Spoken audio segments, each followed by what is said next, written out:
കോഴിക്കോട് കൂന്തൽ നിറച്ചത് ട്രെൻഡിങ് ആയപ്പോൾ അപ്പോൾ തൊട്ട് തുടങ്ങിയതാണ് കേട്ടോ എനിക്കൊന്ന് ട്രൈ ചെയ്യണമെന്ന്. ഞാൻ അതുവരെ കഴിച്ചിട്ടില്ല. അപ്പോൾ നമുക്ക് വീട്ടിലൊന്ന് ട്രൈ ചെയ്യാമെന്ന് വിചാരിച്ചു. ഒരു പാൻ എടുത്തിട്ട് ഒരു 3 സബോള കുനുകുനാ അരിഞ്ഞിട്ട് നന്നായി വാട്ടിയെടുത്തു. ഒരു അരമുറി നാളികേരം മാറ്റി വെച്ചിട്ടുണ്ടായിരുന്നു. അതിൽ ഭാഗം എടുത്തിട്ട് അതിൽ കുറച്ച് പച്ചമുളകും ഒരു 3/4 ടീസ്പൂണോളം പെരിഞ്ജീരകം ഇട്ട് നന്നായി മിക്സ് ചെയ്ത് വെച്ചു. ആ സബോള നന്നായി വാടി വന്നപ്പോൾ അതിലേക്ക് ജിഞ്ചർ ഗാർലിക് പേസ്റ്റ് ഇട്ട് നന്നായി വാട്ടി. സവാളയും ജിഞ്ചർ ഗാർലിക് പേസ്റ്റും വാടി വന്നപ്പോൾ നമ്മൾ നേരത്തെ മാറ്റി വെച്ച അരപ്പ് ചേർത്തിട്ട് നന്നായി മൂപ്പിച്ചെടുത്തു. ഇത് മൂത്ത് വരുമ്പോൾ 1 സ്പൂൺ മുളക് പൊടി, 1/2 സ്പൂൺ മല്ലിപ്പൊടി, കുറച്ച് ഗരം മസാല, ആവശ്യത്തിന് കുരുമുളക് പൊടി, കുറച്ച് മഞ്ഞൾപ്പൊടി ചേർത്തിട്ട് നന്നായി മിക്സ് ചെയ്തെടുത്തു. ഇത് വാടി വരുമ്പോൾ നമുക്ക് ആവശ്യത്തിന് ഉപ്പ് ചേർക്കാം. കൂന്തലിൻ്റെ ഉള്ളിലേക്കുള്ള മിക്സിംഗ് ആണല്ലോ ഇത്. അപ്പോൾ നമുക്കതിൻ്റെ തലഭാഗം 1-2 കൂന്തലൊക്കെ എടുത്തിട്ട് നന്നായി ചോപ്പ് ചെയ്തിട്ട് ഈ മസാലയിലേക്ക് ചേർത്തെടുക്കാം. ഇനി ഈ കൂന്തൽ മസാല നന്നായി മിക്സ് ആക്കിയിട്ട് വേവിക്കാൻ വയ്ക്കാം. ആവശ്യത്തിന് ഉപ്പും നമ്മൾ മാറ്റി വെച്ചിട്ടുള്ള നാളികേരം ഉണ്ടല്ലോ അതും ചേർത്തിട്ട് നന്നായി മിക്സ് ചെയ്തിട്ട് അടച്ച് വയ്ക്കാം.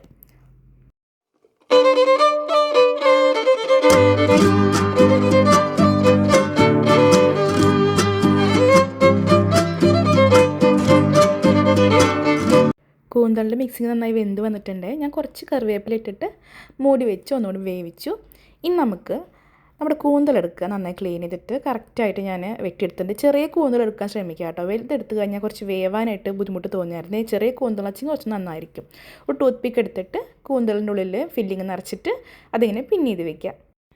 എന്നിട്ടൊരു ഇഡ്ഡലി ചെമ്പെടുത്തിട്ട് നമുക്ക് നന്നായി വേവിക്കാൻ വയ്ക്കാം. ഒരു 10 മിനിറ്റോളം ഞാൻ വേവിക്കാൻ വെച്ചേ. നോക്കിയപ്പോൾ അതിൻ്റെ സ്റ്റോക്കൊക്കെ ഇറങ്ങിയിട്ടുണ്ട്. സ്റ്റോക്ക് കണ്ടപ്പോൾ എനിക്ക് കളയാൻ തോന്നിയില്ല കേട്ടോ. ഈ കൂന്തലൊക്കെ നിന്ന് മാറ്റിയിട്ട് ആ സ്റ്റോക്ക് എടുത്തു. എന്നിട്ട് വേറൊരു പാനിൽ ഒഴിച്ചിട്ട് അതൊന്ന് ജസ്റ്റ് തിളപ്പിച്ചിട്ട് ഇതിലേക്ക് 1 ടേബിൾ സ്പൂൺ വെളിച്ചെണ്ണ, കുറച്ച് മുളക് പൊടി, കുറച്ച് മഞ്ഞൾപ്പൊടി, കുറച്ച് കുരുമുളക് പൊടി ചേർത്ത് നന്നായി മിക്സ് ചെയ്തെടുക്കുക. ഈ മസാലയിലേക്കാണ് നമ്മുടെ മാറ്റി വെച്ചിട്ടുള്ള കൂന്തൽ ചേർത്തിട്ട് നന്നായി മിക്സ് ചെയ്തെടുക്കാൻ പോണേ. ആ മസാലയൊക്കെ കൂന്തലുമ്പോൾ നന്നായി പിടിക്കണം.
അങ്ങനെ നമ്മുടെ കൂന്തലോട് സെറ്റായിട്ട് കേട്ടോ. ഞാൻ ആ ഗ്രേവി ഒന്നും കളയാൻ നിന്നില്ലേ. ആ ഗ്രേവി നല്ല ടേസ്റ്റ് ഉണ്ടായിരുന്നു. അതെല്ലാം എടുത്ത് ഞാൻ ആ കൂന്തലിൻ്റെ മേത്ത് പരട്ടി വെച്ചേ. ഇനി നമുക്കത് ടേസ്റ്റ് ചെയ്ത് നോക്കിയാക്കാം കേട്ടോ.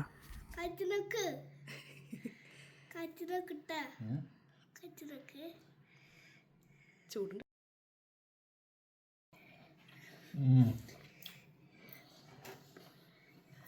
ശരിക്കും സൂപ്പർ.